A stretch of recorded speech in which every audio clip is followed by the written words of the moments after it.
আজি আমার রাজ্য জুড়ে বিক্ষোভ আজি দ্বিতীয় দিন। আমরা গতকাল জেলা ভিত্তিক আমরা এই বিক্ষোভ প্রদর্শন করেছিলাম। আজকে আমরা পর্বতজোড়া সাব ডিভিশনে এই বিক্ষোভের কার্যসূচি নিয়েছি। আমাদের বিক্ষোভের কারণ হচ্ছে আমরা বহুবার সরকারের কাছে নানাভাবে আমরা আন্দোলন করে স্মারকপত্র জমা দিয়ে আজ পর্যন্ত আমরা কোনো তার উত্তর পেলাম না, আমরা কোনো সাহায্য পেলাম না।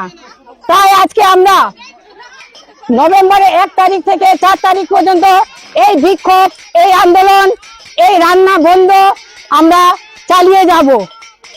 আমাদের বিক্ষোভের কারণ হচ্ছে যে আমাদের মাত্র 1,500 টাকা দেওয়া হয়, যাতে সরকার আমাদেরকে মাসে 10,000 টাকা দেন, আর আমরা অবসরকালীন আমরা যাতে 3 লাখ টাকা পাই। কারণ আমরা দেখতে পাচ্ছি আশা কর্মী, অঙ্গনবাড়ি এদেরকে সরকার 3 লাখ করে অবসরকালীন ধার্য করেছেন। কিন্তু আমরা কি অন্যায় করেছি যে আজকে আমরা সরকারের অনুদান থেকে বঞ্চিত? কেন আমাদের কথা কর্ণপাত করছেন না? আগামী যে লোকসভা ভোট, আমরা পর্বতজোড়ার প্রতিটি রানন্দী কর্মচারী প্রতিজ্ঞা করেছি আমরা ভোট বর্জন করব। আজকে আমরা দেখতে পাচ্ছি ভোটের সময় নানা রকম ভাবে আমাদেরকে অজুহাত দেখিয়ে ভোটের মূল্য দেন, যখন ভোট পান তখন আমাদের আর মূল্য দেন না। সরকারের এই নীতি কি নীতি? সরকারের এই নীতি। আজকে আমরা রাঁধুনিরা প্রবর্তন হচ্ছি, মাত্র 30 টাকা করে আমরা দিন হাজিরা পাচ্ছি। এই 30 টাকা দিয়ে আমরা কি হয় আপনারা বিবেচনা করুন।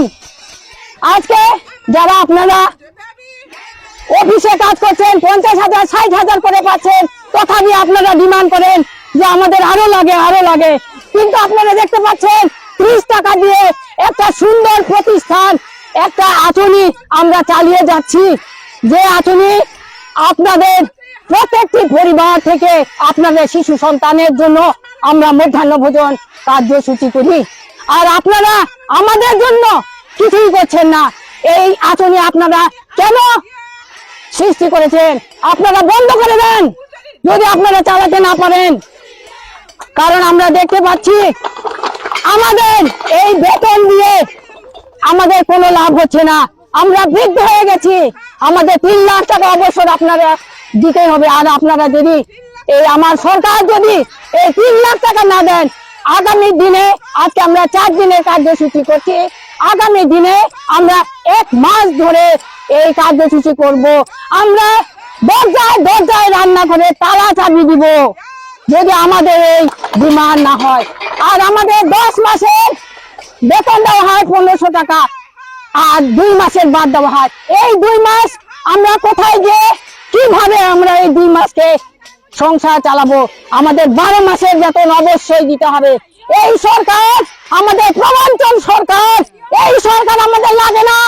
যদি আপনার আমাদের ভোটের প্রয়োজন হয় আগামী ইলেকশনে, আপনি আমাদের এই ডিমান্ড গুলো অতি শীঘ্র পূরণ করুন, আর আমরা আপনাকে ভোট দিয়ে জয়যুক্ত করব, যাতে আপনি আজকে 15 বছরের জায়গায় 30 বছর 20 বছর আপনার রাজত্ব করতে পারেন। আজকে বিজেপি সরকার এনজিওকে আপনি দিতে চাচ্ছেন, কেন আপনি এই এনজিওকে দিতে চাচ্ছেন? এনজিও মানুষ, আমরা মানুষ, এনজিওর সংসার চালাবে আমাদের পয়সা দিয়ে, আর আমরা ঘরে বসে থাকবো। চাই না, আমি চাই না, আমার চাই না, আমি চাই আমার রান্ধুনিদেরকে সুব্যবস্থা করুন, আমার রান্ধুনিদেরকে সুব্যবস্থা করুন সরকার।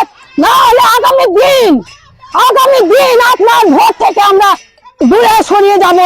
ঘরে বসে থাকা মহিলাদের জন্য আপনারা অরুণোদয় আঁচনি দিচ্ছেন, সেলফ হেল্প গ্রুপে 10,000 টাকা দেওয়ার জন্য আপনারা সিদ্ধান্ত নিচ্ছেন, বিনা সুদে আপনারা সেটা এককালীন হিসাবে দিচ্ছেন। সরকার 2 মুখিয়া, 1 চেটিয়া, এক সাইডে ওনার আন্তরিকতা দেখা যায়, আর এক সাইডে আন্তরিকতা দেখা যায় না।